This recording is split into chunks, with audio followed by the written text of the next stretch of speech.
Good morning, Riverside. I want to introduce you to the faith-filled and courageous detainees. We volunteers at Riverside Sojourners Detention Visitation have the sorrow, but also the privilege of befriending.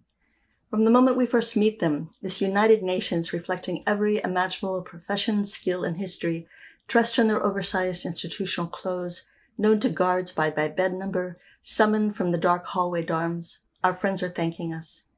We sit across from them at tables in the stark visiting room, and they take us on weary journeys, shyly sharing the terrifying and dehumanizing experiences of their exile.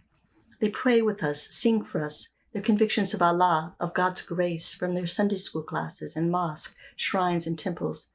They bring us to tears when they show us a glimpse of their bruises, rope burns left by their torturers, or unweave the painful story of how they escaped from a mob intent on killing them because of their sexual identity. They weep for the wives, children, parents, brothers, sisters, their professions, their prosperity, or the simplest means to work and survive they've all left behind. Yet we find that even in the midst of their unjust detention, they're locked down in a for-profit prison in Elizabeth, New Jersey, a windowless converted warehouse.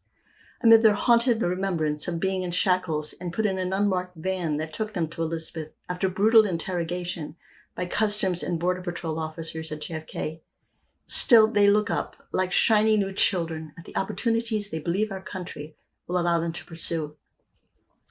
In normal times, Sojourners sent teams of volunteers to visit detainees as friends 2 Saturday mornings each month. We followed up, exchanged letters, made phone calls, did whatever we could.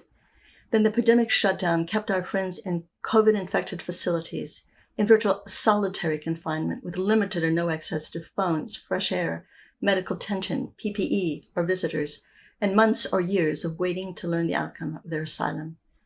So we've been called to do much more, to send over $7,000 so detainees can purchase soap and bare necessities, or obtain phone cards to call their family or attorney.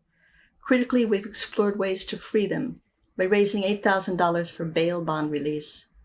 Also out of these funds, for those we knew as detainees and who have achieved asylum status, but who have lost their jobs or are ineligible for unemployment insurance, Sojourners has provided partial rent assistance, connected them with food pantries, helped with fees for training and professional license, and in one case wired $1,800 for a starving family in immediate need of medical intervention back in the home country.